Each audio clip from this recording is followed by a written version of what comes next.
What's going on, everybody? Welcome back to the show. Today, I'm joined by my main man, Freddie. How you doing, Freddie? Introduce yourself. The new Justice. Wait. What did you say? I told you that. So I used to have this co-host, and his name was Justice. He was also a black male, and not saying that you look similar, but it's.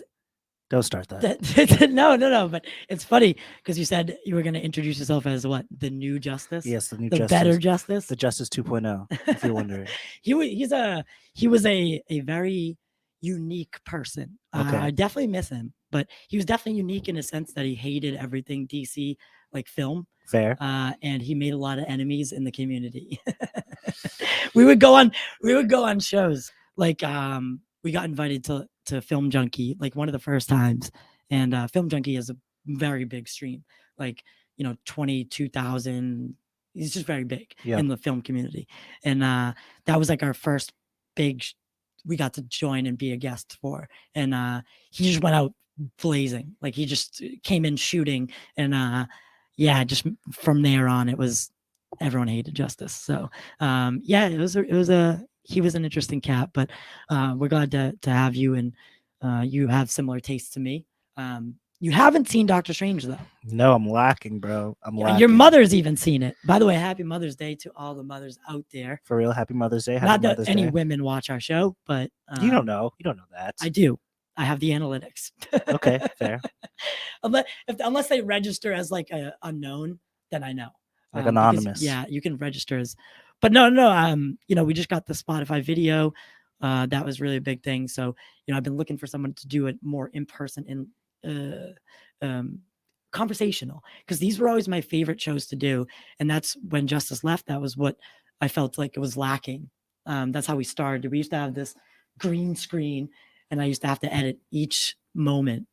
And it was strenuous, but we've come a long way since then. So tell us a little about what do you like as far as like the MCU? What do you like in terms of your films? Like, do you like DC more? Do you like Marvel more? What got you into it, etc.? I'd have to say that definitely more of a Marvel fan. How I got into it, definitely. My dad was the one who really put me onto the superhero game. Yeah, your dad? Yeah. So it's because cool. your mom was all about Moon Knight and Doctor Strange. When I met her, I was like, whoa. Like, I wish my mom was like that when she was alive. Like, that's crazy. So that makes sense. No, it's definitely dope having like both parents be very heavily involved with like the superhero community as a whole. I was raised on like, bro, the Hulk was my man, really? Bro. The Hulk was my man. So which is your favorite out of the Hulk movies? Not that there was, I guess Norton was the best one, like in my opinion, because it was a little bit more serious. But who's your favorite Hulk? Which one is the one when he goes against Abomination? That's Edward Norton. Yeah, that was fire. That was the MCU Hulk, technically, because like they just recast him for the Avengers, but that Hulk movie is part of the MCU proper, technically, as we saw with General what's his name? God damn it, General Ross. Ross when he came into the Avengers. It was that was like our first link to that movie, and then Abomination shows up in Shang-Chi, but different. It's he like evolved since then. Yeah. My whole thing is though, especially with in the current circumstances of where the Hulk is, after he got kind of manhandled by Thanos, I can't really look at him the same. So why can't you look at him the same? He got manhandled by bodied. the strongest thing in the universe. I don't know, man. And then they did make him look like a bitch. Come back out. They did make him look like a bitch. Like that was so corny to me, bro. They definitely did make him look like a bitch after that when he wouldn't come out and he was scared, because Hulk doesn't get scared. And it's like the matter Hulk gets traditionally, from what I've been told, for the longest, all 20 years of my life. Yes, I'm 23 years young. I was told that the madder the Hulk gets, the stronger he gets. And I was like, okay, Thanos got his number right now, but he's going to turn it around and like, nope. That's what we all thought. We all thought he was going to be, I thought that he was going to go from when Thanos beat the bag out of him.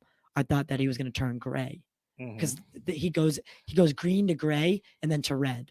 So I thought he was going to turn gray and then come out as Gray Hulk and just beat the bag out of Thanos at least once, but it never happened. I was surprised. And then they had Ruffalo in the iron, the Hulk Buster suit, and I was like, come on, because I don't remember if you remember the trailer for Infinity War. In that, when they're all running, Hulk was in it. It wasn't the iron, the Hulk Buster suit. So that was a little bait and switch. That they did. So that yeah, I could see what you're saying about that. And what else? I was going to say something else along the lines of just the fact that I don't know what they got going on with Banner right now. If like, especially She-Hulk will be the next we that's see. what I was going to say. Like, is it going to switch into like the more like Planet Hulk universe, and like we're going to see like a little bit more? Yeah. We're affiliated with GWW, so Geeks Worldwide, big, a site that I write for, and then we partner with them. The guy who owns it, Casey Walsh, has reported like a scoop, they call it, and that they're doing the Planet Hulk movie. Okay. So, and then I think She-Hulk, if it to be true, She-Hulk will somehow set the stage for that movie. So that'll be interesting to see. But are you excited for She-Hulk? You know what? Well, the Disney Plus shows have been the better part of Phase 4. Okay, that's fair. I have a kind of somewhat of a hot take. We like hot takes around here, so go ahead. All right. Here's what I'm starting to realize. From what I'm hearing, like Tyler said before, I haven't seen the new Doctor Strange as of yet, but my mother was able to check it out, and she's quite the Marvel fan, and she wasn't impressed. She was actually quite disappointed. She was roasting it. And so I spoke about your mom last night, actually, on the GWW call. I said that she thought it was I said I know a couple moms that thought it was a little bit too grotesque for a film for Marvel film. My mom's just a scaredy cat, bro. She doesn't even like horror movies. So she doesn't even like vibe with anything like any type of jump scare, any type of thriller. Nope, she's too scared for that. But in terms of, here's my hot take. So I wonder, first off, let me just say rest in peace, Stan Lee. I wonder, with Marvel now being owned by Disney Plus, would what's happening within the Marvel universe currently be what's the word I'm looking for? Maybe applauded by Stan Lee, or would it be frowned upon? Strictly from the standpoint of, instead of coming from directly from the mind of Stan Lee, it's coming from a mind of, I just see every Marvel movie, show, anything, it's more so you could tell there's just a room full of writers really sitting down trying to like figure it out. Whereas that's always been the case. It's always a room full of writers. Yeah, but like there's no input from the man that put the pen to the paper initially. That's what I'm. Yeah, well, I mean, it's not like I can bring him back. Hell no. To move forward. Hell no. So, but would he be? I don't know. Or would he be like, all right, this is. Well, I love the transition that we're starting to make, and like where I can see where we're going to be going. Someone said it to me the other night that the first 3 phases of Marvel, right? Phase 1, Phase 2, and Phase 3, both had a linear direction that they were going. We could see where it was building to. We didn't know exactly all the details, but we could see where it was building to. In Phase 4, kind of seems all over the place, Mhm. right? If we take a look at the 5 movies that have come out in Phase 4, it's Black Widow, Shang-Chi, Eternals, Spider-Man No Way Home, and Doctor Strange. All those movies are very different. Mhm. Very different. And Black Widow, just X that one out because it takes place before. So it's an older phase prequel. But the rest of them take place after the snap and Endgame. So you would assume that the world is reeling from that. And we see the plot that we're going down. But really, no. Every movie's taken us a different way. So phase 4 just seems really messy so far. Especially then you get Wanda and all the Disney Plus shows and where those have gone. So the direction definitely seems a little bit wacky. So I can see, I guess, what you're saying. I'm just definitely at a point where it's like, okay, is this Disney ownership gonna be the next propulsionary vehicle that will launch Marvel into a different universe, or is this gonna be the downfall where we see DC? Could be the downfall. Over? That's where I'm at right now. It could be. Honestly, I come from the opinion that, you know, Marvel movies have always been straight fire. Yeah. Always been great. Always been like destroying DC. I remember when I went to go see Suicide Squad for the first time, I was like, wow, this is terrible acting. Like, this is like, I was not a fan he is of Justice 2.0 at all. But DC Universe has the animation game. Yeah, he's definitely Justice. DC it's literally saying the same thing compared to Marvel animation. Like, that's good. It's polar opposites. Yeah. So the DCAU is fire, right? Fire. Like, those are the only animated movies that I can get behind. Like, everyone knows I don't like animation. Everybody knows it. They always, like, they won't even recommend me anime anymore. Anime, cartoons, all of it. I didn't watch that stupid He-Man show. What? None of it. I watched Invincible and the DC stuff. I didn't watch the new He-Man, but the classic He-Man. Oh yeah, of course I've watched, because I was a kid then. But cartoons make me feel like I'm a kid. Okay, like, they make me feel like I'm watching a child's show. But then, like, Invincible happened, and I was like, whoa, that was dark. So I guess I can see where it goes, but I just don't like animation, except the DC stuff. DC has animated on a lock, and their live action has been subpar. So I guess our audience would like to know, I suppose. I know they would like to know, where do you stand on, like, Man of Steel, Batman v Superman, and not 2017's Justice League, but the what came to HBO Max, the Zack Snyder cut. Zack Snyder cut, by far the best DC movie that I've seen. Right, he can stay.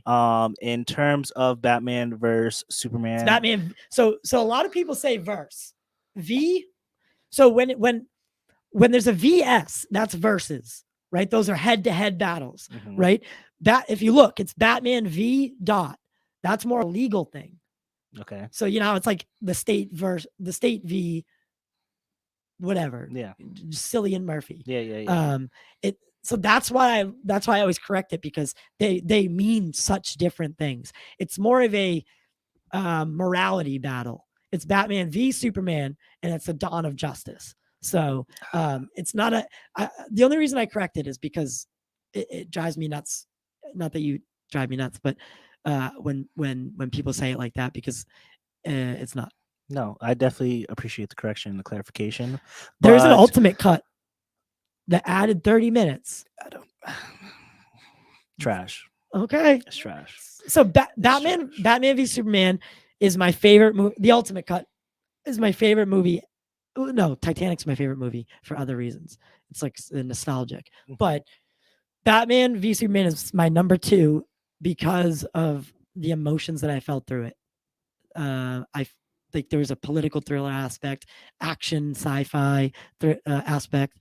There was a like an empathetic feeling of being Superman, like an alien who's just trying to make it and do the right thing, but can't seem to get it right.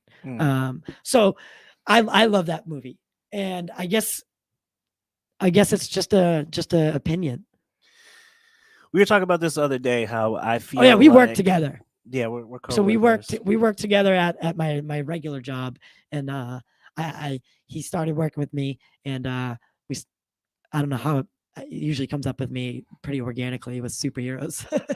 So I usually just gear right towards there, and I was like, I like this guy.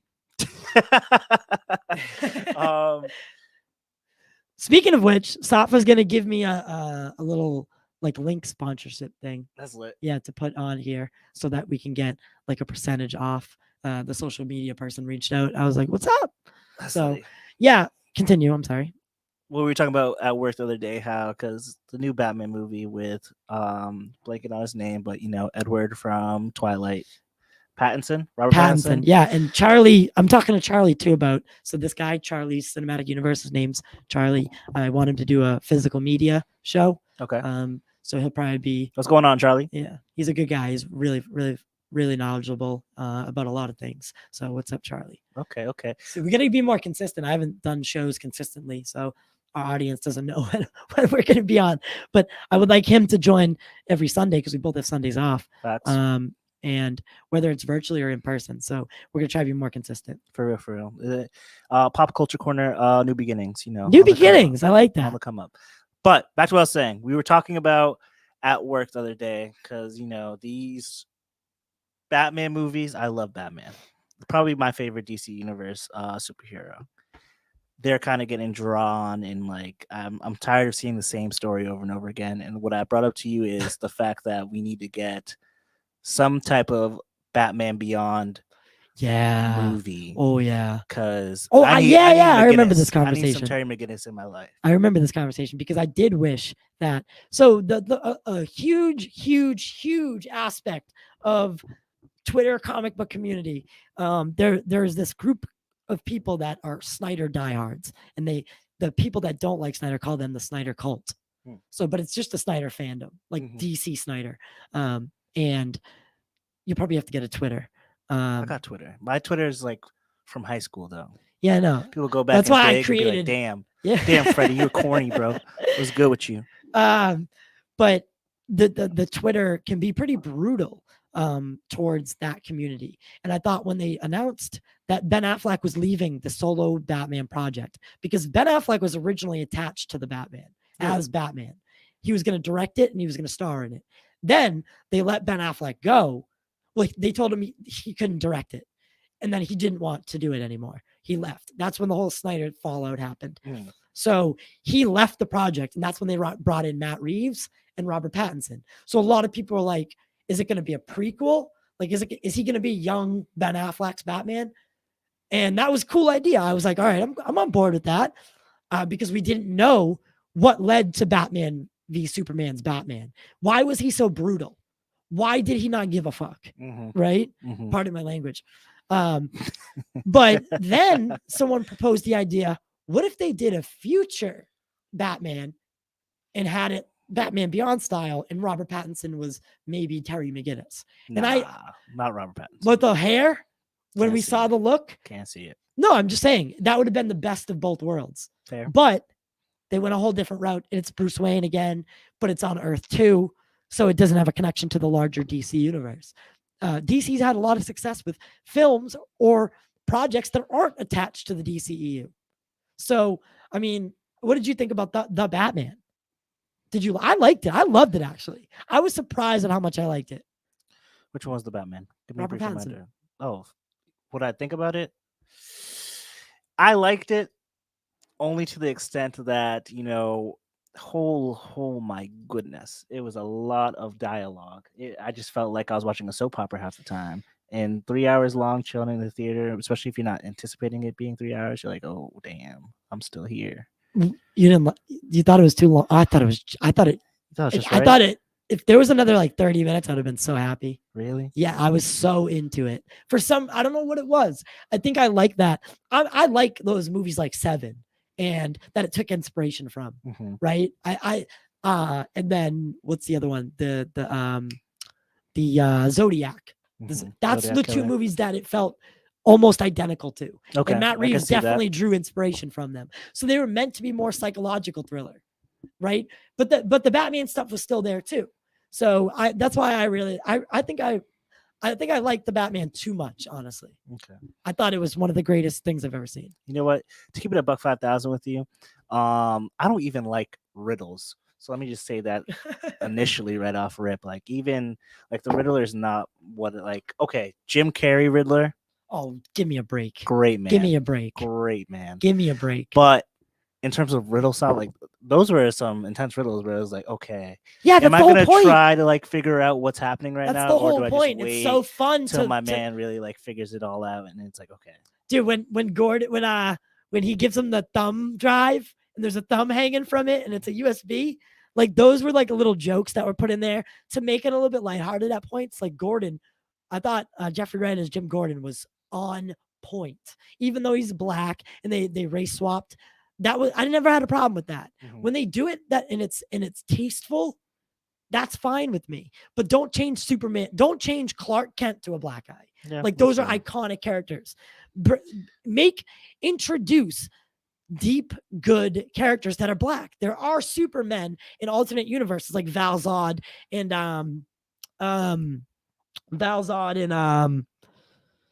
Calvin Ellis. That they're black, they're Superman, and they're great. They have awesome stories, and I would like to see one of those told by J.J. Abrams or Michael B. Jordan. Like those would be that I just don't change Clark Kent to a black guy from Kansas. It doesn't make sense.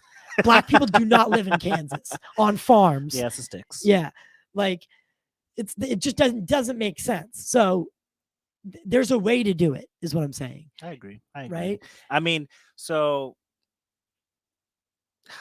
how would I say this? How do you feel about race swapping, like certain characters? I'm not about the race swapping whole ideal or ideology type, but I'm down for like, you know, my little Miles Morales. Like shout out Right. to like Right. introducing like all right, there's like a spin-off type, like in a separate universe in this reality. Miles becomes Spider-Man. Yeah. So that's what I'm saying, is introduce good, written, and developed black characters. Don't just swap them. In that case, Miles Morales is a great example because Miles, honestly, half the time, Miles is a more interesting story than Peter. Facts. Because Peter's, we've been told over and over again, whereas Miles is fresh. So mystery. And right. Like, he's so young too, so there's room for growth and development along his journey as well. So Peter's more of like an introvert, whereas Miles is an extrovert. And Miles is like trying to be a cooler kid, and he's always, you know, he wants to be noticed. He wants to be known, whereas Peter's more of a reserved, in the shadows, kind of nerdy, introverted character. So like Into the Spider-Verse was so good. Like that animation, great. That Marvel animation, even though it's from Sony, was great. I can't wait for the new one, Across the Spider-Verse. It's definitely gonna be interesting. I watched a little teaser. Well, if you want to get technical, people are always like, oh, Marvel beat DC to the multiverse. And it's like, actually, no, Into the Spider-Verse did. True. Sony did with the animation. So because they introduced the concept that our universe that we were seeing on live action was part of Into the Spider-Verse. It was just in a different multiverse. So I really like that. Spider-Man No Way Home. You saw that. Of course. How did that make you feel as a fan? I cried in the theater. So we're just trying to get to know you. We're trying to get a gauge on you. I most definitely. How did I feel about it? You know what? To be honest, I loved it. But you know, the only disappointing factor for me personally was I was waiting for Venom. I was waiting for Venom the whole time. Yeah, and because they did set that up. I was like, with oh, Venom snaps! Like all the Peter Parkers are all gonna be linking up, and then out of nowhere, pow! Venom comes somewhere, and just like, oh no, that's some crazy ish. And I was banking on it. But instead it gave me a post-credit scene, and I'm still trying to figure out that post-credit scene. What does it mean? Does it mean that there's like a little symbiote in the MCU, like a teeny little guy? It's funny because how I said it was, I was like, oh, cool. Venom was in the MCU for like 3 days. From Venom 2 to Spider-Man. I was like, oh, you got 3 days in the MCU, and they took him back. So, and then they left us was this little symbiote. People do say that that's going to take over someone in the like someone's going to get the symbiote. Or would they just make it so that that symbiote runs into Peter? Yeah, in turns. Yeah, that could be cool. I would have liked to see Tom Hardy step up against, Tom Holland Spider-Man, and maybe they can do it still. I don't know, but now it would feel a little forced. You know what I mean? Because they already came in and left. It would feel a little bit forced if we brought him back. Yeah. Right. So like how? And how it would happen. Yes, exactly. You definitely need to see Doctor Strange though. No, I'm gonna see it this week. I'm gonna see it this week. There's a To lot be of honest, cool stuff. my mom Dukes Bear, she spoiled the whole thing for me. I'm not gonna lie. Like I already know about Dr. X. and, Well, you knew like- from he was in the trailer, kind of. No, but I know like my man got like how, Oh, he got. but like how? Because Dr. X, from what That's- I've known, like he's that was one supposed of to my be the complaints. strongest. Yes, that was one of my complaints. And, like, Was has was you the only gonna way be in the she movie takes for, him like- out was so brutal that I'm like, he's one of the only people. So the House of M storyline was what WandaVision kind of adapted, Okay. right? Dr. X shows up and gets in her mind, and he's the one who breaks it.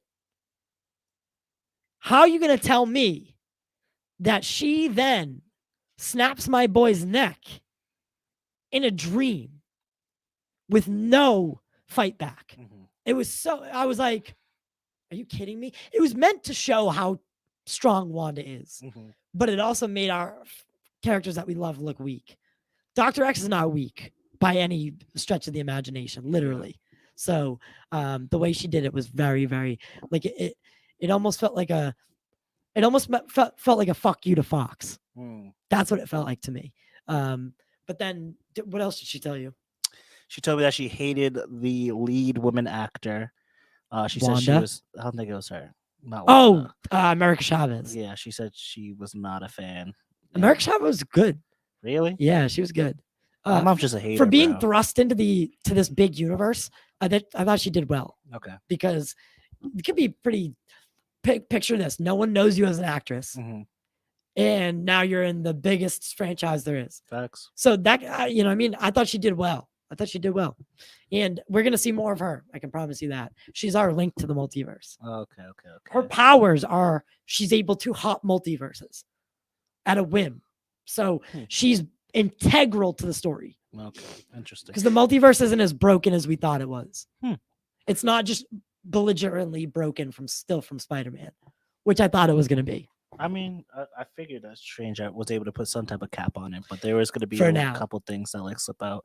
But another thing was the fact that what else happened? I'm trying to like gauge. No, my don't conversation. start thinking about it too hard. But just so Doctor Strange opened to 185 million, had one of the biggest Thursday openings of all time, and is on track to do very well financially. So it's hard for me because even when Marvel misses a little bit, they don't miss. Mhm. So financially, at the end of the day, movie making is a business. Facts. So what Marvel has built such a good standing with their audience that even when they put out films like Black Widow or Captain Marvel or whatever, Thor 2, the audience still respects them. Yeah. And they come back the next time.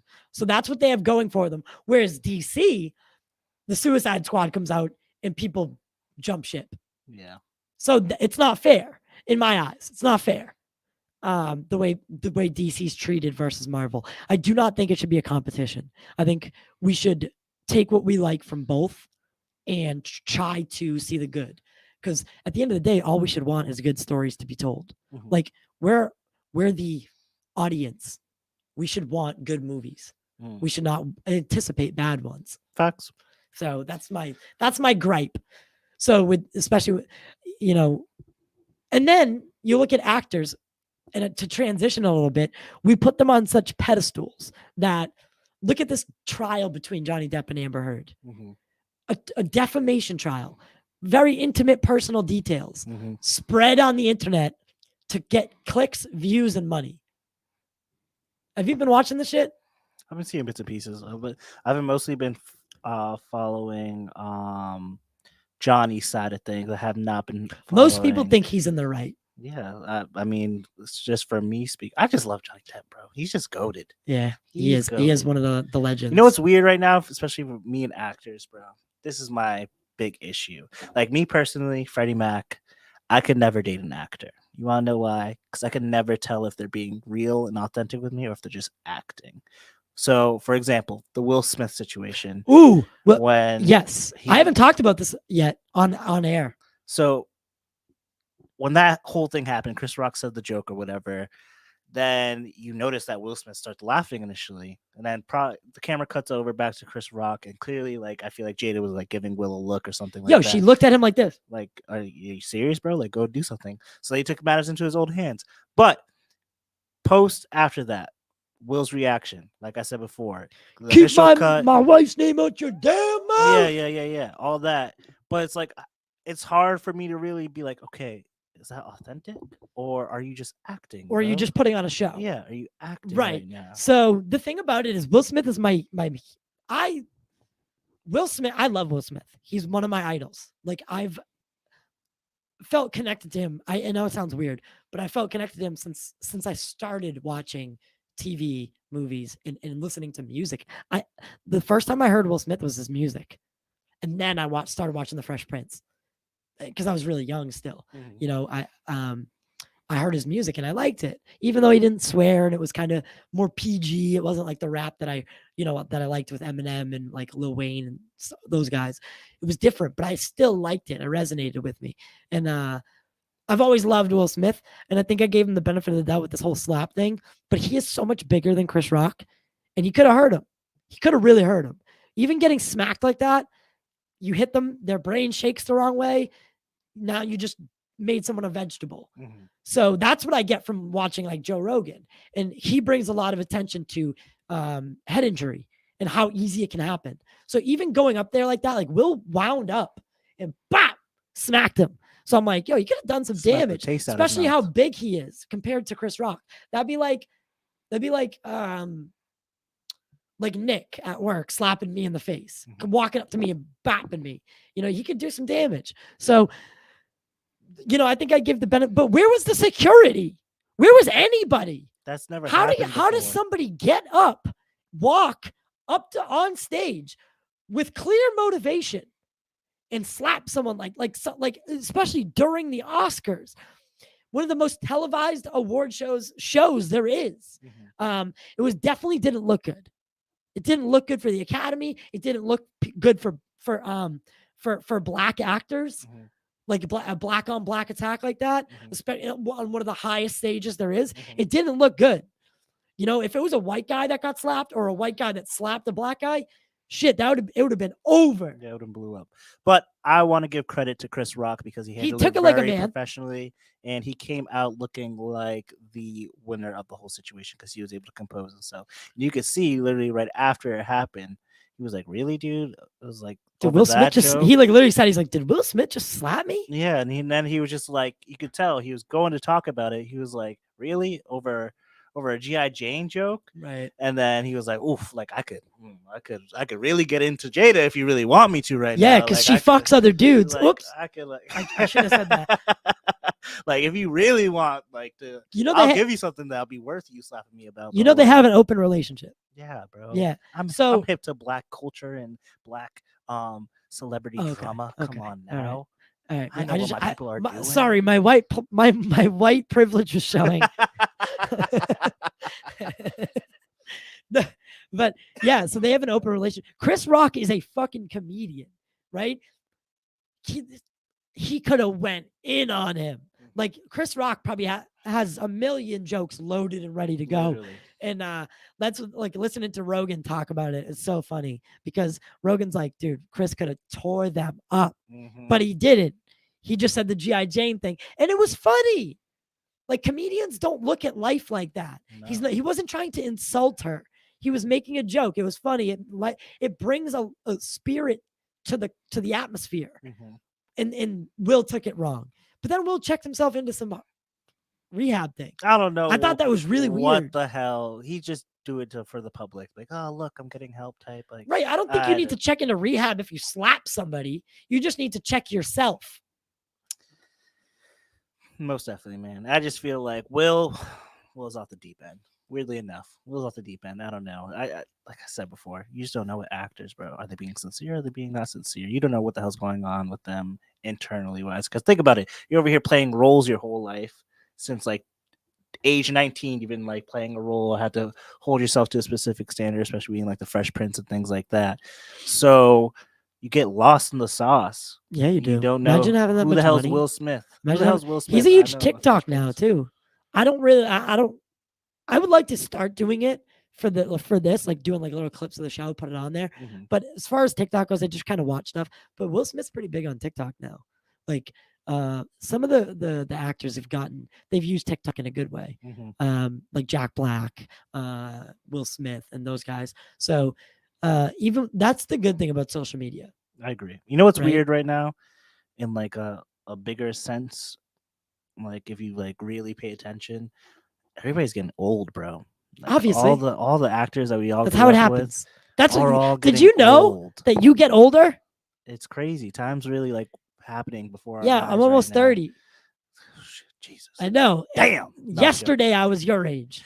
I promise. I promise it happens like that. It's just like a weird thing. So I'm even like within sports and everything, like LeBron James getting Yeah, old, all the athletes you grew like, up with are going are retiring. Tom retiring. Brady. Like, I remember watching the game where Tom Brady came in the first time.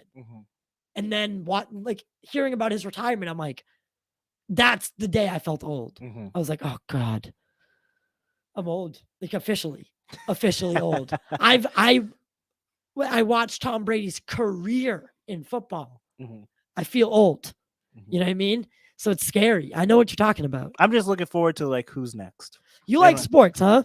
Maybe I you can love do something for sports. us with sports because I that's love one sports. market I don't have. We're not going to talk about the Celtics right now because I don't know anything about that will anything. just piss me off, to be completely honest with you, pop culture community. That will send me through the wall right now. I So don't want to talk about it. Jason Tatum, you know what you did.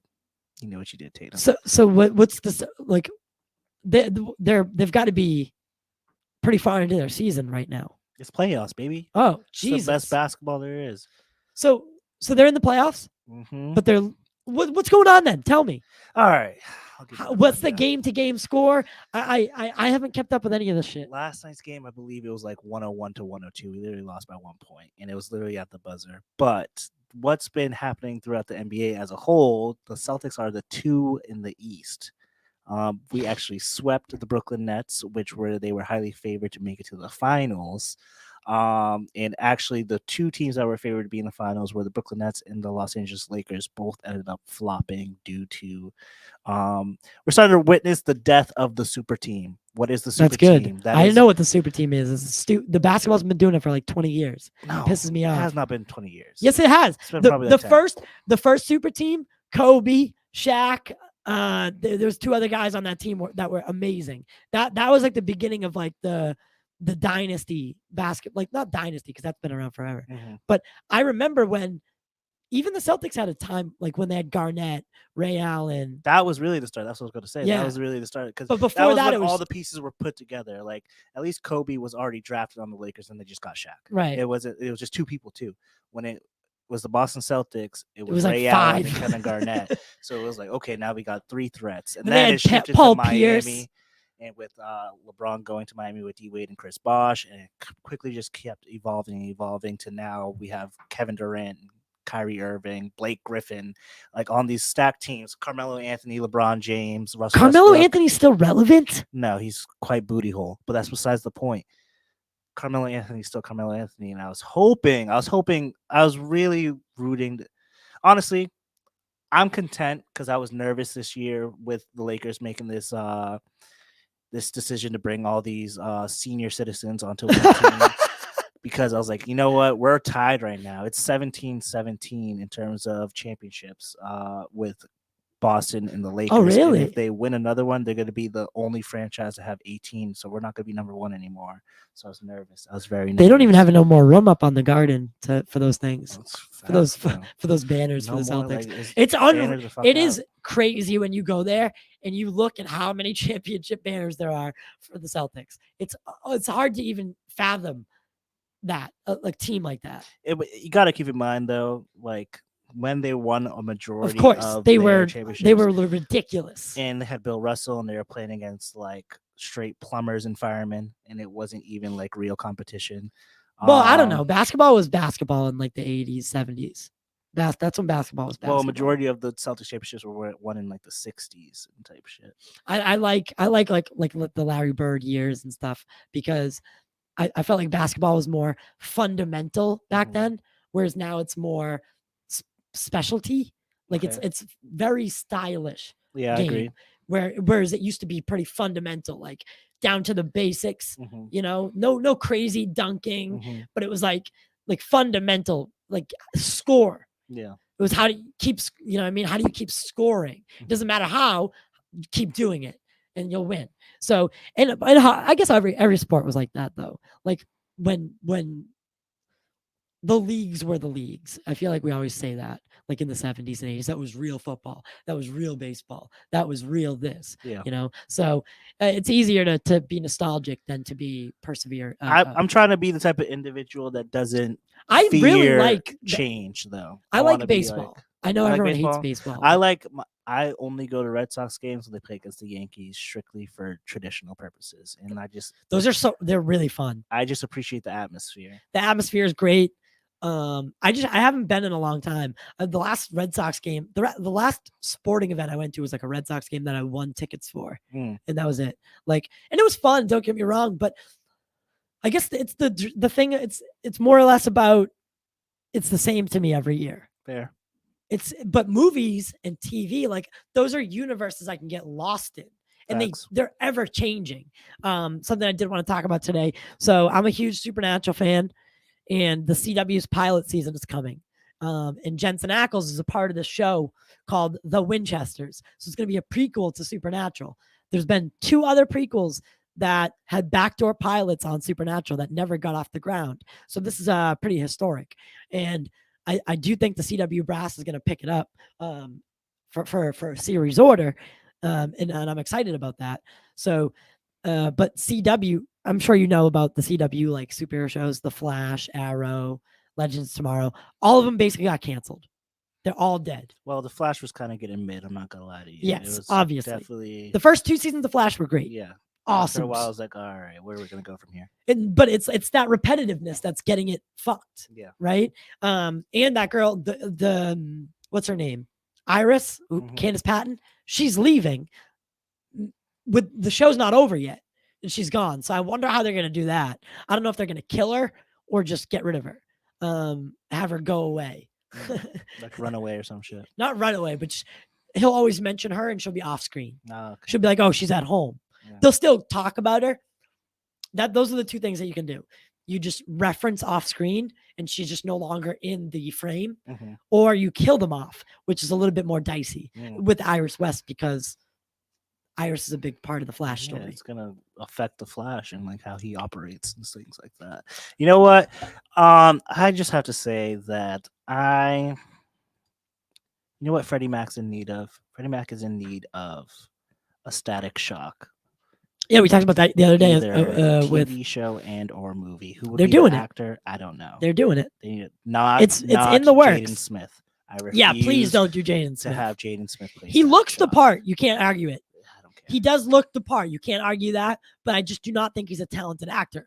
I just see Karate Kid every time. Like I think of Karate Kid. God, that was like the wackest that's how young Karate you Kid. are. That was the wackest Karate Kid compared to the original. You can't remake the Karate Kid. That it just doesn't work. How do you feel about Cobra Kai? I think that's a good. I don't watch it, but that's what they should have done in the beginning. That's fair. A spin-off. You cannot touch the Karate Kid. Mm-hmm. It's impossible. It's one of those movies you cannot remake. Mm-hmm. Never. Like it can't be remade. Sorry. It's just too iconic. That's like trying to remake God, I had it in my head just a second ago. There's you guys know. There's few, but there are far in between. There are a group of films that you cannot remake. And it's just that. You cannot beat what has already been done. Right? It's just impossible. So that I think the Karate Kid falls. Titanic. Okay. You can't remake Titanic. It doesn't work. Trust me, it doesn't. Karate Kid. Everyone will always compare it. You can never do. But what they do at Cobra Kai was they expanded on the universe, which I thought it was smart, because you're not held to a standard. Yeah. Right? Do you watch it? No. Hell no. No. I don't really care about Karate Kid to be. Me either. So with my TV, with my likes, I don't want to watch something that I could go see down the street. I want to see something with like some mystical element, something that I can't go and do. You know, like Breaking Bad, I never watched because of that. Because I could just go to Mass Ave in Boston and watch Breaking Bad. For anyone that doesn't live in Boston, there's a lot of drug addicts that like line the street. It's crazy. No, that's fair. I mean, I'm trying to think of like any type of shows in terms of the mystical element or anything of that nature. The that Witcher. I'm really into. Nope, not into The Witcher. Oh my God, you leave. Not into The Witcher. Goodbye. Goodbye. Do you play video games? See, I used to be a heavy game head. I used to love my last game that I was like literally addicted to was Apex Legends. I was there when Apex first like really dropped. Yeah, and the got off the ground. community is very big here. Yes, so that was heavenly and sensational. But You don't play Fortnite or anything like that? No, I started playing Fortnite back when I was in college. That was a great time as well. But It's easy to get lost and just play. Yeah. Like that's what good video games are good for. Like space. I have a PlayStation 4, but because I won't buy a new one, because it's a waste of money for me. Yeah. And I'll play like the Arkham games. That's about it. Call of Duty, like it's things that will take my mind off something for an hour, and then I'll do something else. I cannot. Like there are guys that play video games for 12 hours straight. I'm like, how? Yeah, that's a lot of fun. How? Like streamer, Twitch, like people make money off it now. So I get it. Like there's college courses on how to play video games now. Yeah. So like I get it, but it's still like pretty foreign to me. Because I remember when I was growing up, I would always they would always say those things will rot your brain, or don't play them. They're gonna warp how you think. 15-year-olds pulling in like a couple million a couple year. mil playing in the fucking e-leagues. No, I'm curious to see where, because I remember you were just talking about Call of Duty briefly. I'm curious to see where Microsoft buying Activision, how that's going to affect the Call of Duty community as a whole. Eric Z said welcome, by the way. What's going on, Eric Z? How you living, my boy? And Sam said hi. Oh, Sam, what's popping? Eric's a great guy, and he says that he stopped watching the Arrowverse after Arrow ended. That's when I stopped, because Arrow was like the main boat. Right? It was the mothership of the Arrowverse. And when Arrow died, I was like, I don't think I can get behind this anymore. Because I always, Oliver Queen, Stephen Amell, his Oliver Queen was like the center of that universe. And when he was no longer there, I felt no more connection to it. So I think that's what Eric is talking about. And then he said Breaking Bad and Better Call Saul is even better. I've never seen Better Call Saul. You know what I love? Me either. Pop culture community, come on. You don't have to call them that. No, I want to. But they're the comrades, pop culture comrades. I'm just kidding. Just used to say that. I was about to say. I was like, I don't know. No. They're just the audience. No, I'm the audience. I need you guys to come up with a name for yourselves. Like what I should call you guys. I was hosting the GWW Twitter call last night, and someone kept calling me Pop Culture. I'm like, that's not my name. My name's Ty. Like, just call me Ty. Don't call me Pop Culture. Ty the guy from Boston. The Boston guy. Ty. Or I get called Zack Snyder because they say I sound like him. That's funny. H-Bar. Actually, there's two people that I need to talk about. H-Barts and then Donovan. I owe them. Yes, I'm going to host Springfield Comic-Con. Yes. Freddie's going to come with me. Yes. And Saggy Melons is coming. She's a Boston streamer. She calls herself Saggy Melons for obvious reasons. Interesting. They're not saggy, but they're large. She's gonna love you. Vibes. Yeah, she's gonna love. Tell me this. Oh, Nick, look, it's Nick. I talked about Nick earlier. If Nick slapped me in the face, I would get. He compared Will Smith to smacking Chris Rock to you walking up to him and smacking him. Yes, so that's our day job boss. But yeah, what were we talking about before that? The Arrowverse. Yes. Yeah, so when it ended, so Crisis happens, Crisis on Infinite Earths. The Arrowverse adapts that storyline. And does Crisis in a beautiful way. Definitely a little bit childish in ways. Like it felt too rushed. Like every scene, there was something like some other cameo from some other person, from some other this or that. And it just felt like the story was just very convoluted. And I didn't think they did a good job. It was fun to watch. But if you look in hindsight, of course, hindsight's 2020. When I look back on it, I'm like, yeah, they just didn't get it right. And then they killed Oliver Queen and made him into something else. And then he was no longer Arrow. And then his show ended. So Crisis happens. Arrow gets 3 more episodes. without Stephen Amell. Mm.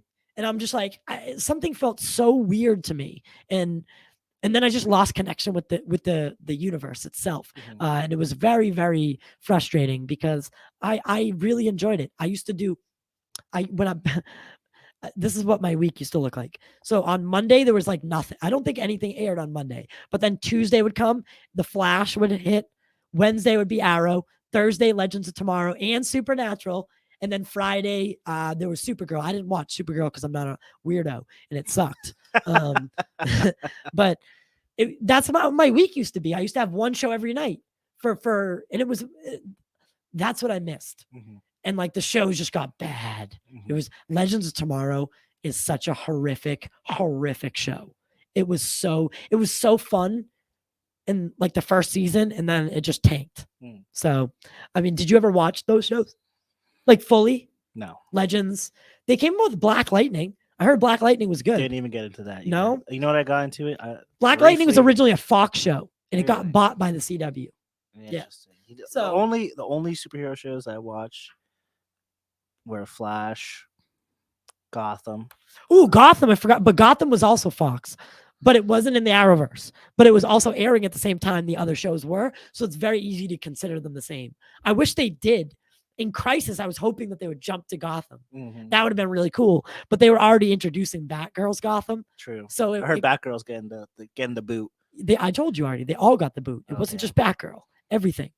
Everything except the Flash is done. So, except I'm sorry, Stargirl and Superman and Lois are going to move to HBO Max fully. Only HBO Max is going to be mainlined as the only, because isn't it? It's hard to think about because Marvel, you know where the Marvel shows are going to be. Disney Plus. They're synonymous with the brand and the streaming. But DC just bounces around. DC has the CW. They have a lot of shows there. And then those shows air on HBO Max after, and it's like, why even bother? Just fucking put it on HBO Max. Facts. So, and then make money. But for some reason they hadn't done it because the CW was, and the CW episodes were only getting like 1 million views per episode. So in the grand scheme of things, that's not that many. That's not that much. So I think they finally realized now that the merger's happening and Discovery's coming in, and it's going to be Warner Discovery, that they're realizing that it's just a stupid business model. Like why do you have them over there? We're losing half the income from it. We're paying for most of it, but we're only getting paid, the return investments very small. So, and then the quality of the shows, like when you watch Flash, it's like kind of looks like a child show. No, like, so, I mean, that's how I feel. Oh, you know what I was about to say? This is what I was about to say. I was going to say two things, but in terms of DC, the only show that really got me, that got me, Peacemaker. Well, Peacemaker is really fun. Peacemaker, and at the end when the Justice League show up, Batman and not Cyborg, but Batman was supposed to be there, but they cut him out. So that was a little frustrating to me. But Peacemaker was so fun. People shit on it all the time, though. They say it's all just dick jokes. I'm like, dude, it's Peacemaker. It's John Cena. Literally. Like, it's going to be it's going to be a little out there. And I thought they did a really good job with it. I was very entertained, bro. Very entertained, right? And the monster, like the villain, I'm sorry, the villain was mysterious, and I really liked it. I thought it was really fun. So I'm glad you like that. Definitely kept me guessing every week, and I definitely looked forward to each episode. Eric says his mother enjoyed Supergirl. Yeah, of course she did. Like, women loved Supergirl, and that's why they made it. Yeah. But for us, when we watched it, we were like, oh, this God, is not Superman. This is terrible. What was it? Also, I was gonna say also on HBO Max, I love Titans. Oh yeah, well, Titans was DC Universe, Doom Patrol. But Swamp Thing was really good too. They canceled Swamp Thing. So, I didn't see that. Dude, hashtag bring back Swamp Thing all the time. I always say it because Swamp Thing was so good. It was so much better than Titans, and it was so much better than Doom Patrol. And they canceled it before the first season even aired on DC Universe because Titans originated on DC Universe. They see, that's what I mean. DC's all fucked up. Mhm. They had this singular app called DC Universe that was a mix between comic book stuff, like you could read comics on it. Mhm. It was like a subscription. Yep. And then you could watch. They were developing these original shows. Mhm. They had Titans, Swamp Thing, and Doom Patrol all lined up, ready to come out, and they were all hits. But they canceled Swamp Thing like a week before the first episode aired, and we were like, "What the hell? Why?" Mhm. Turns out there's a lot of behind the scenes issues. The series was supposed to be like 2 episodes longer, Mhm. but they cut it all out for price, for financial reasons. And like that, there was a bunch of behind the scenes problems. Mhm. But in reality, it was the best out of the 3. Hmm. And that was the sad part. That was the sad part. If they ever do a Justice League Dark, I hope they bring back Swamp Thing for it. Like Constantine, Swamp Thing, what's her name? Zatanna. So that's what I hope they do. But DC's so it's shrouded with so much unknown. Like Mhm. it's very It seems like indecisive. how I described it last night was it feels like we're at the starting line and we're running in place. Mhm. We never actually get started. Mhm. It's always just we're waiting for the next thing. So it's been very frustrating to be a DC fan. Yeah, sorry for you guys. I feel Yeah. so sorry. I'm sorry. Sorry to hear that. Sorry you guys got your hopes up with these movies like Suicide Squad and then Harley Quinn. What did you feel? What did you think about the and- Suicide Squad? Like the James Gunn one, the one that just came out, the one that Peacemaker came from. I'm sorry. That one was entertaining Yeah, Compared because to it the was first developed. one. It was good. compared to the first one where I was like, Yeah, but you oh, could, but what also is you can't going on blame here? anything. You need to blame Warner Brothers for Suicide Squad because Mhm. they gave it the Edward Scissorhand treatment. Mm. They cut that shit all up. So the director David Ayer had a certain vision. The Joker was a fundamental part of it, Mhm. and they were like, "No, this isn't gonna work." Then And my they man cut was it. like literally in there for like I don't even know. Probably, 15 minutes. I was Barely. gonna say 5. Barely. Yeah, it's probably more like 5 minutes. I was guesstimating. But they had enough footage of the Joker to make a 45-minute reel. What the hell? Yeah, and we just didn't get any of it. So, and then the Snyder Cut brought him back. Mhm. And I was excited because I was like, Jared Leto has potential. He Mhm. just wasn't perceived the right way. Mhm. Like he didn't get to do what he wanted to do. Mhm. And then with Zack Snyder's version, the eeriness of it, that conversation between Joker and Batman, I had a half chub. I was half hard. The hog. My The hog. penis was getting erect, is what I'm saying. It was one of the downright scariest conversations. Mhm. Like the tension between the two was amazing. Let's Mhm. watch it. Let's watch that scene. We're gonna get taken down for it, but I mean, what did you think about the potential Jared Leto had? And then did you see Morbius? I have not seen. I have not. Morbius. I admit that Morbius, I've I heard tuned out on it. very- Yeah, I've heard very mixed emotions about it, but more so on the trash side of things. But why didn't you see it yourself? Because honestly, I didn't even think about Morbius. Honestly, it was never a superhero that I ever followed or really, paid Enjoyed. attention to. Yeah, because like for me, it was like Morbius is like Marvel's version of Batman, but it's like a real bad. No, like, Moon Knight is Marvel's version of Batman. Well, Actually, they do have a character that's even more like him. But I can't remember who it is right now. It's like a legit bat, like he dresses like him. But I think Morbius is a very interesting character, but I just don't like Sony should not be making these movies. They need to work with Marvel mhm. to make money. Because when Sony goes off on their own, they tank every single time. Like, wake up. Wake up. Every single time. Venom's not good. Just so everybody knows, I like Venom. Venom and Venom 2 are not good movies. They're not. I just think they're entertaining. Venom 1 was entertaining. Venom 2 sucked. Compared to Venom 1, yes, I agree with that. Venom But 2 was trash. That's I my just- opinion, though. I was expecting more from Carnage, to be completely honest with you. I liked the idea behind it. Who's that actor that plays Carnage too? That's Woody Harrelson. Woody's the but- boy. Woody was good, but I feel like that they didn't utilize him the correct way. Like he could have been so much more menacing if he in his storyline wasn't developed at all. Like it just goes from us meeting him and like we get a little bit about his backstory because they have to introduce that chick, the one that makes Screams. the scream. Yep. Yeah, her name's like we had to see that part of it. But then all of a sudden he breaks out of jail and they're getting married and it was everything was leading up to that last battle and we just get thrown into it. That's how I felt. It was very rushed. So the movie's only like an hour and 30 minutes. It's ridiculous. It's like an hour and I forget what it is exactly, but it was like 2 hours. But it felt like all of a sudden we were at that last battle and like I was like, how did we get here? Like I don't understand it. So I think that I think it could have been fleshed out a little bit more, I guess. No, I definitely agree with that. So we're gonna take a look at the Joker scene from the Snyder Cut because it's like it's one of my favorite things, and I just want to see it. It's such a like listen for the tension, listen for listen to what's being said. Literally, listen to the dialogue. It's so deep and it cuts so deep. So that's what I really enjoy about this. And this was the first time that we saw. I just pressed the drop by accident.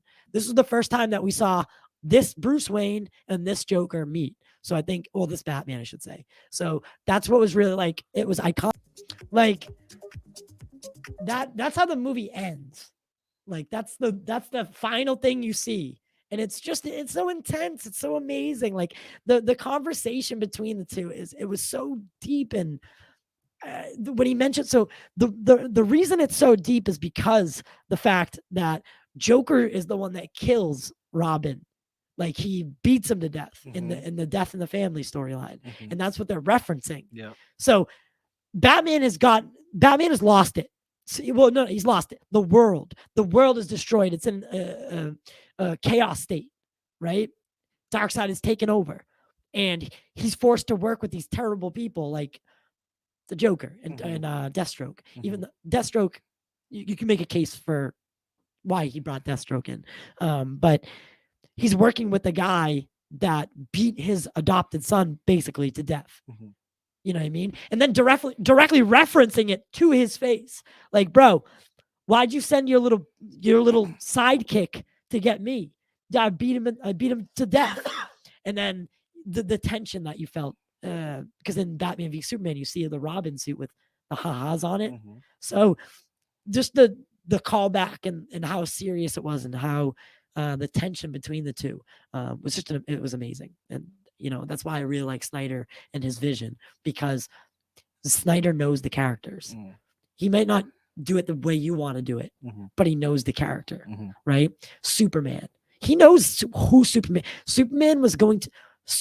the reason for this universe. Superman was supposed to go on the hero's journey, but didn't get to, right? All we got to see was him die and be reborn. And then next step was that's when he really becomes who he's supposed to become. And we never got to see Superman become who he was going to become. And that's why people always give that Henry Cavill shit, because they don't understand that we didn't get to see Zack Snyder's true intention. Zack had 5 films planned and he only got to do 3 of them. Barely. He got to do 2, and then the third one was a mess because of Warner Brothers. So, and then of course they finally did the Snyder Cut, but by then people just didn't take it seriously. Facts. So it is what it is. But that's probably gonna wrap up. I do want to wait. No, I mean, we're at the hour mark, so I'm just letting you know that this is around. So we got probably like 15 minutes. I usually let it go. Okay. So see, you like it. It's good. It's good. It's fun. I have a question for you. What's your take? Because like I was saying before, I have a lot of takes. The Batman's universe as a whole is slowly but surely getting boring with all these other. Wait, what? With me personally, I feel like the Batman universe as a whole is something. What is the Batman universe? It's like all the Batman movies that we DC? got in the last 15 years. Yeah, of course. But here's my question for you. Would you like to see a movie and or show of the Batman Who Laughs? Oh, sorry. Pause. Yes. by the way, I got a lot to say on that. Yes, of course. I'm sorry. There was the Manhunter scene. So, but this is the last part of the film, and then the after credit scene. Whatever. I'm sorry, Eric. You're right though. Thank you. And yeah, he's dreaming about like alternate timelines, but he also has a connection to them. So, of course, we're not just seeing his dreams for no reason. They're definitely, it's him seeing the future, somehow. And I think it happens because of what happens in BVS. We should do some kind of meet, like burger, meet up with community when you're in Springfield. Yeah, man. Do you live out there? I hope you're gonna come, right? I would love to see you there. So Springfield has the Comic-Con thing they haven't told me exactly what we're doing, but I know we're gonna be doing a live podcast from the event room. And then, so if you've ever been to a Comic-Con, there's the main room, right? Where like the vendors and etc. are, but then they do like side panels. Mhm. So we're gonna do a live podcast during the like when people can walk around and get pictures and stuff like that. Yep. We'll be doing a live podcast, but then there's a certain time that they want us to go host a panel. So we go into we go onto a stage and we talk to like an actor or someone that's featured. So that's gonna be really fun. So we'll have to get you ready for that. Last time I went to Comic-Con, I was chilling with Dennis Rodman. It was a straight vibe. Rodman was at a Comic-Con? Rodman was at a Comic-Con. Well, he does look like a character. Most definitely. He's awesome though. All right, answer my question though. So Batman, can you just repeat again? Because I get sidetracked really easily. Would you be for or against the Batman Who Laughs movie? Well, the Batman Who Laughs was a Black Label storyline, I believe, wasn't it? Maybe Eric can tell me. I think the Batman Who Laughs is a Black Label story, so it has no connection to the canon. Same thing as like the Three Jokers. It's a Black Label story, but yes, I would love to see a Batman Who Laughs storyline like in a movie, but it would have to be like the Joker. You know, the Joker was like it was separated from the overall universe. I would like to see that. Yeah, fair. That's what I think they should do with the movies. I think same thing that they did with the comic books. Have a main story, and then have Black Label stories. Things that don't need to connect, like the Joker. And then you could do like character studies, like on Mr. Freeze, Lex Luthor. And they don't necessarily have to be the same cast person in the overall universe, because it's a solo movie. Like doesn't get a sequel, no sequels. That's a commitment that these films have to make, no matter how good they are. I don't want them to do a Joker sequel. I think it would ruin the first movie. I agree with that. Because the first movie was meant to be that way. It was meant to leave you like, fuck did I just watch? Yeah, what the fuck just happened? So I think making a sequel is a cash grab. Like look at what's been in the theaters for the past year, 2 years. Ghostbusters, The Matrix, Godzilla. Like it's all remakes. There's nothing original anymore. And that's what's bothering me. Matrix was kind of mid. Was it? I didn't watch it. I probably should watch it, but I just didn't. Like I could have watched it on HBO Max. Yeah, like I made the mistake of did you like Dune? I did like Dune was so good. I did like Dune a lot. I made a mistake though. I watched it I have a big TV and I have a surround sound. It's not plugged in right now because the front speaker, one of them blew, so I have to replace it. So I had to take the whole thing apart. I have an 85-inch TV and like a $3,000 surround sound, and I have a movie screen right here. Like that pulls up and it's like a projector screen. Right. I could do a fucking movie the way it's meant to be seen. However, there's something about being in the theater, seeing it on that large, epic screen. Dune was not a movie you should watch on your TV, or God forbid on your phone. Yeah, that the last place I'd watch Dune is on my phone. Like that movie is epic. It's on like the new Avatar movie that's coming out. Would you watch that on your phone? The Avatar 2? Yeah. Hell no. The Way of the Water? They finally debuted the trailer at before Doctor Strange. But the trailer was kind of weak, I thought, because there's no narration. It's just showing you.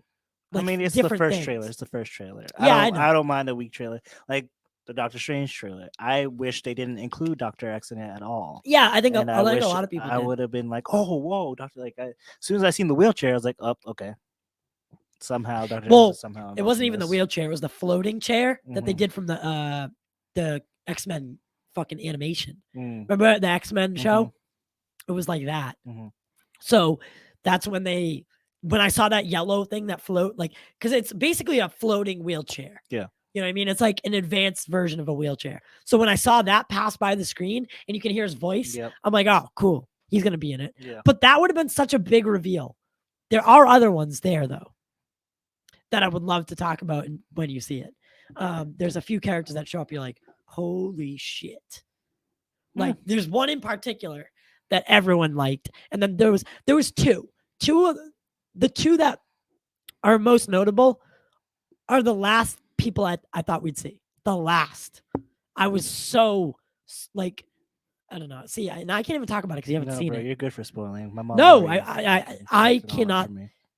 If people know that now, it's on the record that you haven't seen it. If I were to spoil it directly to your face, that's like against my religion. I can't do that. I can't. I'm sorry. I won't be a part of that. But if you had already known about it, I would have said it. But Alright, but I won't. Fair. Touche. But yeah, man, I really enjoyed this, man. It was fun. You're gonna have to come with some topics next time. Things that you like. You know what? I'm sitting here, basking in this ambiance. It's of- fun. It's just And a more vibe. in person. It's way like I could have you virtually here, like Mhm. from your house, but it feels like a Zoom call. Facts. And like it doesn't. This is more personable. It's more of a conversation. And like I said, this is what I felt like I was missing for so long Mm. when Justice left. So it's been about. So we've been doing the show for about 2 years. Mhm. For most of that time, we did one episode every like a podcast episode every week. So and then Justice left. And I just started streaming more instead because that's how I could talk to people. Yep. I have people on. Our guests will not be in this room. Yeah. You know what I mean? Like if I have a guest on, it's going to be virtual. Yeah. But it's even better when I can have you here and we pull up the guest like that. That's different. That's fun. I like that. But having someone in person, it feels so much better. And I can't wait for Comic-Con. It's in July, on July 23rd. You'll be just getting back from Martha's Vineyard. So you'll be floating. And that's going to be really good. And I think there's a lot that we can get to and a lot that we can achieve. So what did you call it? Pop Culture Corner, a new beginning. Yeah, it's a new beginning. I like that. Look, you know what? How I feel. My intentions with the Pop Culture Corner. My intentions are for Freddy Mac. To bring the culture to the corner. You feel me? Like God, you really are just I'm like trying Justice. to. We didn't get to talk about it today, but best show on television currently at this point in time, in my opinion, is Atlanta. If you guys don't watch Atlanta, please watch. Oh my God, it is the best show. That's like a Thursday commitment that you have, right? It's religion to me at this point. See, when a show can connect to someone like that's how I feel about Supernatural. Mm-hmm. I connect. Supernatural is one of those shows where I would literally, for The Flash on Wednesday or Tuesday, if I missed it, I'd be like, okay, whatever. Mm-hmm. I would not miss Supernatural. Mm-hmm. Like, if you were like, oh, where's Ty? Like, if you're my friend and you're like, oh, what's Ty doing tonight? And it was Thursday. Every single person I know would be like, oh, he's watching Supernatural. Mm-hmm. He's home don't even call him. He won't come out. Facts. And so that's that's what I have. Donald Glover is one of the most brilliant entertainers. He's not just an actor. He's an entertainer. I feel like he wants to be known as more of like an artist. Yes, he's an entertainer at the heart of it. But him on Community, he is the best part of Community. Mm-hmm. That show is so funny when Troy is doing anything. Troy and Abed's relation. Troy and Abed in Community are the best part of the show. So when Donald Glover left and did Atlanta, something was missing from the show. It was so evident. He's so good. And he's still in that show, right? Mm-hmm. Is he like the lead? No, who's the lead? He is the lead. It's he basically is. following his story, but his cousin is a up and coming rapper from Atlanta, Georgia, and it's interesting only to the fact that we get to see the journey of an up and coming artist where they have nothing to the second season where it's like, okay, he's starting to get some traction. And right now, the third season is like, okay, he's full on like mainstream right now. Currently doing a tour in Europe. So after you do your like first tour around the United States, usually like a label will be like, "Oh, let's like go check it out in Europe." So that's where we're at right now, and there's always the artistic viewpoints. I forget who the director of Atlanta is. It's probably multiple people. No, it's one dude. No, it's not. Trust me, TV shows are not directed by one person for every episode. Okay, fair. But his name's like Hiru something. I don't even know. Unless they did. My I man can look knows it his up. angle work. My man knows how to like set the mood and everything. And just to give you a quick, if you guys don't even know what the hell is going on in the realm of Atlanta, it started off talking about a Damn, story. how many seasons are there? We're on season 3 right now, my boy. And it's gonna stop at season 4. So Donald Glover created it. Yes, my man. So what was I gonna say? A lot of people like to compare Atlanta to The Sopranos. They say it's the modern day Sopranos. A lot of people do say that. That's what I said. I never watched The Sopranos either. Me either. It's an old show, but it's iconic. It is iconic. Like it's so iconic. But it just talks about the character development on that aspect of things. It's never directed by one person. Right, well, where's my man? But he does most of it. Yeah, Hiro Murray. He does most of them. You're all right. But Donald Glover's directed 7 of them. Amy Simetz has directed 2 of them. Janet Cazal Bravo 1 episode. Abra Ake 1 episode. So that's awesome. That's really cool. No, you got to check it out. If you guys haven't checked it out, please check it out. I told you. For me, I need a mystical element. Fair. I need something that's not. But there's things. You know what it is? Here's what it is. Because I was trying to explain it to my friend of mine. It's what the fuck is the term? It's like with Atlanta, I find myself seeing, since I'm able to connect with it, being African American and things like that nature. It's the same sense when I watch Atlanta is the same sense from when I was in theaters watching Get Out for the first time. Really? It's kind of like a different type of experience when you're watching it and your ability to connect with it. And I find myself that's good. No, not really like relating, not relating, but the ability to connect to it. That's a good thing. And I think that's what Donald probably wanted. It was a way for people to have a show that they could relate to. Mm-hmm. Right? If you're Black, African American, white, Asian, doesn't matter. Something like that's the good thing about TV, and I feel like that's what it can do that sports can't. Mm-hmm. Is I don't know. It's like that relatability that you feel that like you could put yourself in that that scene or that character's shoes, right? You feel empathy, sympathy. You feel things, right? When you watch it, most likely. Yeah, most definitely. You're sad, happy. You connect with the characters. You emotionally invested. Yeah.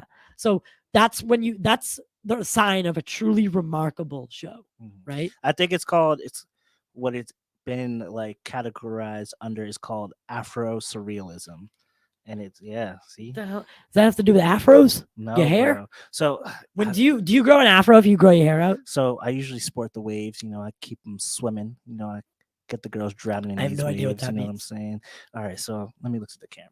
So waves usually have a nice low cut. You feel me? No one can hear you. Nice and low, and you just brush it, and you just get the grooves going. You get the grooves going, and then all the girls, trust me, if they find a Freddy Mac, they'll be like, "Oh, Freddy Mac, let me just swim in that." But that's besides the point. Right now, it's getting somewhat hot outside. I might need to cut my hair. I've been growing it out a little bit. Yeah, homie has a sweater on. It's like 70 degrees today. It is. I was not prepared for this day. And he's got sweatpants on. Sweatpants and moccasins. I don't know if you can see them. Got the leather mocks on. But yeah, man. That's great. No, it's honestly, that's like I said, that's a sign of a truly remarkable show. And I honestly, maybe I'll have to check it out just for Donald Glover. I've been saying to myself that like I would watch anything he's in, but it's a more serious show, right? No, it's not. It's comedic. It's interesting. It's comedic, but it bounces around. Like we follow the storyline of Donald Glover. He plays the character named Ern, and he's like dropped out of college or something. We don't know what happened. Anything in terms of his backstory, where he ended up, where he is right then and there. His family doesn't trust him. Goes to his parents' house. They don't even want him like in the house. They're like, yeah, like stay out there. Like, you gotta bring your daughter over. You want us to watch your kid. Like, it's really ominous what he did prior. So there's a mystery Yes. shrouded behind his backstory. And come season 3, we still don't know how he got to where he was right then and there. So it's an interesting Do you think they'll ever experience. dive into it? I'd hope so. I still have questions from season 1 that are Right. still unanswered. See, that's not a good thing. When there's loose ends, right? Like, what if the show got canceled? Not saying it will, but what if it got canceled? You'd never know. No, they're stopping after season 4. Only one more season. He doesn't want to do it again. He wants to put a cap on it. That's what he does. He Donald's very smart in that sense. He knows when something's like he got out of the community right at the right time. Like he seems like he's smart about like too much of something is never a good thing. So but he has music. Like he does music too, right? Yeah, Childish Gambino. Yeah, that's his name. That's who that is. Are you serious, bro? No, I didn't. I swear to God, this is not. why I'm bringing the culture. He's childish. Whatever. What is it called? I've heard that name many times. Gambino. Oh, I thought he was just Donald Glover. No, my boy. But like, just another odd random thought that just came to my mind. Have you seen the trailer for Nope? That's Jordan's new movie, right? Yeah. Yes, I did. All his movies. So those 3 are like in the same universe. I heard. Doesn't surprise me. Us was kind of us. trash. No, what were the 3? So it was Get Out, Us, and now Nope. So he's got. He's married to. I just found out the other day. Did you ever watch Brooklyn Nine-Nine? Yes. You know Gina? Is that the mean one? Gina's the assistant. Yeah. Oh no, I don't know. She's like, she got the big nose. She's. Come on, man. Gina from. I love how Gina. This is Martin his wife. Was the first suggestion for those of you who were not able to see that. Wife. It was Gina from Martin. Shout out Martin. That's his wife. Really? Yeah, Jordan Peele's wife. Mindfuck. Yeah, I heard that the other day, and I'm like, wait, what? How were they together? And they I forget how they met, but that was what the video was about. So Gina from Brooklyn Nine-Nine is married to Jordan Peele. I blew me away. I was like, what? Get the fuck out of here! But it's true. All right, guys, we're gonna wrap up for the day. Thank you so much for coming out, man. This is really fun. Man, this is a great time. I look forward to next Sunday. Yeah, and what I'll do is what we used to do is, I would have, or I usually have the other person throughout the week grab a couple topics that interest you from the week and then bring them to the table. Okay. And like it gives us a bounce back. So that's how we used to do it. And that's how I would continue it because those lead to organic conversations. What's up, Movie Dogs? I hope you're doing good, man. You don't ask me for how I'm doing. I hope you're doing good. Movie Dogs he's a regular. He's a great guy. Shout out Movie Dogs. He makes these funny videos. Like he has these, his style of video making is fun, and I enjoy it. So, but yeah, again, happy Mother's Day to all the mothers. And shout out to all the single dads because they are out there and that have to play mother and father. So shout out to them. And then, guys, I have 3 guests lined up for this next month. So June, I have 3 guests that I've been waiting to interview. They haven't had the time yet. And then we're going to have a lot of returning faces, some from Supernatural, some from other shows and movies. So that's going to be really fun. But we got to get Freddie up there so he knows how to interview people. That's going to be fun. They'll love the vibe. They'll be like, oh, Freddie's terrible at asking questions, but man, his energy, unmatched. I'll bring the knowledge, you bring the sexy. Exactly. That's what we need, right? Sex appeal. That's what Justice used to say. Justice used to say, he's like, I'm the sex appeal. People come to watch me, but they stay to listen to you. That's bold. I used to laugh at that. But yeah, man, I can't wait. Comic-Con will be my first Comic-Con. And that's the whole point of this, right? The point of doing the show is to get on a stepping stool. So then that's gonna be like a thing I get to do that I get to check off my list. Yep. In other words, moving up, right? So and then I have a deal with Showcase that's in limbo right now, but it is still being negotiated, talked about. It's just the theaters are in trouble right now. The amount of times I hear Tyler say "in limbo" throughout the week is ridiculous. Oh, I usually say that about. Yeah, you do hear me say limbo a lot. Now that I think about it, I'm like, shit, dude, I say limbo a lot. Yeah, you're right. But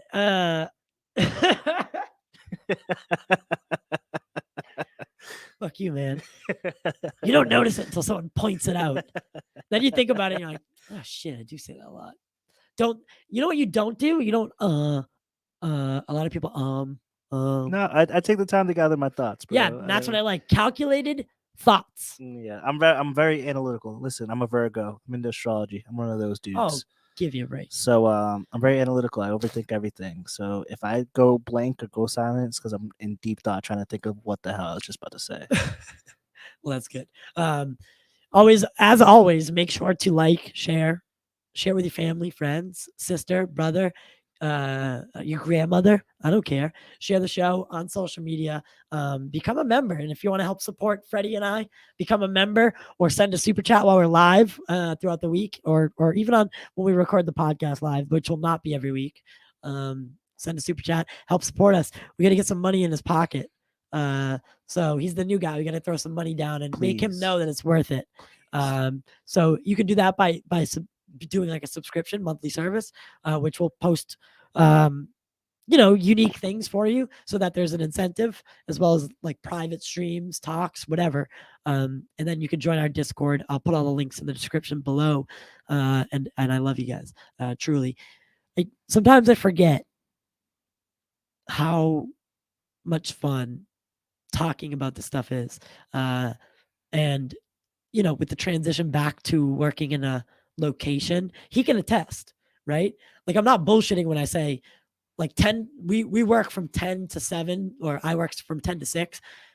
It really does take all your day, right? When you get home, you don't want to just jump on a stream. Mhm. Like when I get home, I want to sit down and like take my shoes off. But when I was working from home, it was so much easier, right? But I'm not doing that anymore. So I guess it's all about balance, and we'll find that balance maybe together. So, it's been hard to be consistent, but we are going to start to be more consistent so that you guys know when to show up. And it's not just a mystery, like, throw a video out. But, I always forget how much I love this community, how much I love these people, how much I love talking about the things that I love, because I get to sort my thought out. And I get to sort my thoughts out right here in front of everybody. So that's always really fun. And I love to hear myself talk. He does. Believe it or not. I don't like listening to myself, but I like talking. When I have to edit, I'm like, oh God. I have to listen to myself for like however long the episode is. It's brutal. But where can they find you on the social medias? You know what? Find me on Instagram, bro, at Freddy_Mac. Oh, it's _Mac. Yes, sir. Okay, I'll put it in I'll fix that in the description below then. Yeah, make sure to support and follow him on social media. Follow us on social media. We'll be back next Sunday, and then we'll probably do a stream throughout the week with Black Ops and stuff like that. So I'll keep y'all posted. Oh, and then subscribe. Even though subscriptions don't matter. Yeah, it's about the views, not about the subscriptions. But we'll see you next time. Yes, we will.